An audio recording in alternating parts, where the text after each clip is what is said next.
ఆనం గారు రెస్పాండ్. ఇప్పుడు దువ్వాడ గారు చాలా దీనంగా, చాలా మంచి బాలుడుగా, చాలా మంచి వ్యక్తిగా, అసలు ఇటువంటి పర్సన్ దువ్వాడ అని ఆశ్చర్యపడే మనుషులు మారకూడదు ఏంటండి? ఏంటంటే దువ్వాడ గారికి ఒక్క నిమిషం అన్నగారికి పదవి ఉన్నా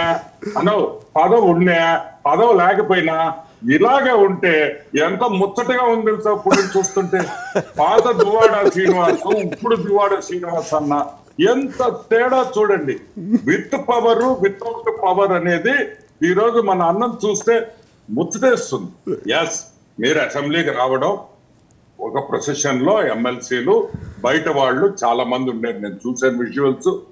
మిమ్మల్ని మార్షల్స్ అడిగింది ఏంది సార్, ప్లే కార్డ్స్ అలౌడ్ లేదు, ప్లే కార్డ్స్ పెట్టేసి మీరు లోపలికి పోవచ్చు అన్నారు. మీరు ఒప్పుకోలే. ప్లే కార్డులు పెట్టుకొని మిగతా బయట జనాలతో కూడా మీరు రావాలంటే వాళ్ళు అడ్డుకున్నారు. ఆ విషయం మాత్రం మీరు ఇక్కడ చెప్పరు. ఎందుకు తోస్తారండి? అసలు మిమ్మల్ని మార్షల్స్ ఎందుకు తోయాలో అసలు అవసరం ఏముంది వాళ్ళకి? What is the reason? అది ఏంది వాళ్ళ డ్యూటీ? అది మీరు రాండిరా బాబు, మీరు రాండి అసెంబ్లీలో. కానీ మేము బతిలాడుతుంటే మీరు రాకూడదని డిసైడ్ అయ్యి కావాలని బయట వాళ్ళని తీసుకొని వచ్చి అందరు కలిసి వచ్చి ప్లే కార్డులు నిరసిస్తూ కావాలని మీరు రాకుండా ఆగిపోవాలని మీరు కావాలని చేసిన పని అది. ఓకే, కమాన్, ఈ రోజు మేము రిక్వెస్ట్ చేస్తున్నాం, దయచేసి రాండి, అసెంబ్లీకి రాండి. ఎస్, మీకు బంగారు కుర్చీ కావాలా, మీకు పూల బాట వేయాలా? ఎయిరు ఒకటే గుర్తు పెట్టుకోండి, ఎయిరు. ఎందుకంటే కుదరదు, ఎందుకంటే ఒపోజిషన్ హోదా లేరు. పోయిన అసెంబ్లీలో డిప్యూటీ స్పీకర్ అన్న మాకు ఇచ్చారా? యూత్ కదా, మీకన్నా ఎక్కువ సీట్లు మాకు వచ్చినాయి కదా. డిప్యూటీ స్పీకర్ మాకు ఇలేదా? ఎందుకు ఇలా? అప్పుడన్నీ గుర్తు రాలేదా మీకు? ఇవన్నీ సింపుల్ పాయింట్.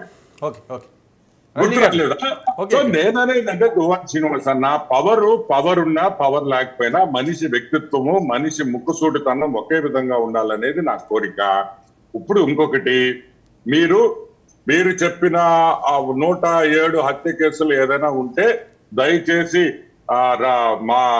మా రజనక్కకి ఇవ్వండి. మా యొక్క బ్రహ్మాండంగా మీకోసం ఫ్రీగా, మీరు రూపాయి కూడా డబ్బులు ఇవ్వాల, అవసరమైతే కోర్టు ఖర్చులకు కూడా మేమే పెట్టుకుంటాం. మేము ఇమీడియట్ గా కోసం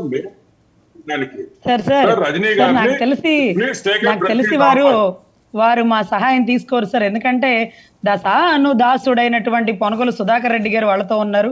ఆయన ఢిల్లీకి వెళ్ళి కూడా ప్రెస్ మీట్లు ఇచ్చారు. ఇక్కడుండే సిఐడి చీఫ్ ని కూడా ఢిల్లీకి వెళ్ళి ప్రెస్ మీట్లు తీసుకున్నారు. ఇప్పుడు ఆయన చెప్తున్నట్టుగా ఆయన ఇచ్చిన కేసు తీసుకోకపోతే వాళ్ళ దగ్గర ఒక పెద్ద దళం ఉందండి. ఆ దళం లేకపోతే ఆ వర్గాలు వారే కోర్టుకు వెళ్ళిపోతారు. మా దాకా రాదు అవకాశం. ఈరోజు మారు మనసు పొందినటువంటి మా ఎమ్మెల్సీ అన్న మాట్లాడుతుంటే అరే నిజంగా అన్యాయం జరిగిపోయిందేమో, నేను మాట్లాడాలి, నా గొంతుకు విప్పాలి, న్యాయవాదిగా నా వృత్తి నేను నిర్వహించాలనిపిస్తుంది.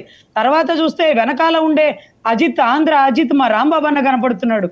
ఆ తర్వాత అనిల్ కుమార్ యాదవ్ అన్న కనపడుతున్నాడు. వీళ్ళెవరు గెలవలేదు కదా, గెలవని వాళ్ళు అసెంబ్లీకి ఎందుకు వచ్చి ధర్నాలు చేస్తున్నారు? అదే వెనకాల మీరు కనపడ్డారనుకోండి, మిమ్మల్ని రానివ్వలేదు అనుకోండి, మేమే అడుగుతాం. మీరు మాట్లాడకపోని అసెంబ్లీలో కూర్చునే అవకాశం కల్పించారు కదా. రాజాలాగా వచ్చారు. చెప్పండి. నాతో మేము 41 మంది ఎమ్మెల్సీలము, 11 మంది ఎమ్మెల్యేలు, ముఖ్యమంత్రి గారు, మాజీ ముఖ్యమంత్రి గారితో కలిపి మేమే వచ్చాం తప్ప అన్యులు ఎవరు అక్కడికి రాలేదమ్మా. అసెంబ్లీ గేట్ దగ్గర కూడా రాలేదు.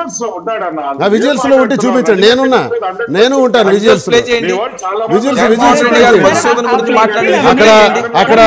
అక్కడ రాంబాబు గారు కానీ అనిల్ గారు కానీ కనబడితే నేను ఓకే. ఆ విజువల్ ఏమో ఇప్పుడు చూసిన విజువల్స్ చూడండి, వాళ్ళు ఎవరు కనబడినా నల్ల బ్యాడ్జీలు పెట్టుకుండి ప్లకార్డ్స్ తోటి ఉన్న విజువల్స్ ప్లే చేయండి. తప్ప ప్రజాప్రతినిధులు తప్ప ఎవరు అక్కడ లేరు. ఉంటే చూపించండి అమ్మా, యాక్సెప్ట్ చేస్తాను. ఇక్కడ వీడియోలో అయితే పోలీసులు ఎవరికి వెలువ చేయరు, ఓన్లీ ఎమ్మెల్సీస్ కి ఎమ్మెల్యేలకి అలౌ చేస్తారు.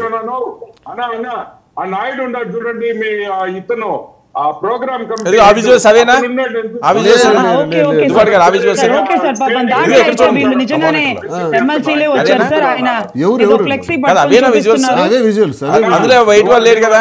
అందులో బయట వాళ్ళు ఎవరు లేరు. లేరు, అందులో నేను కూడా లేరు. ఉన్నాను. బయట వాళ్ళు ఎవరు లేరు. Exactly sir. బయట వర్మ గారు ఎవరు లేరు. అలాంటి పరిసర ప్రాంతాల్లో ఆయన బ్లాక్ కలర్ కండవా కప్పుకొని ఆ చేతిలో ఉండే కాగితాలు పట్టుకొని ఆ మాదిరిగా అసెంబ్లీలోకి నాట్ అలౌడ్ సార్.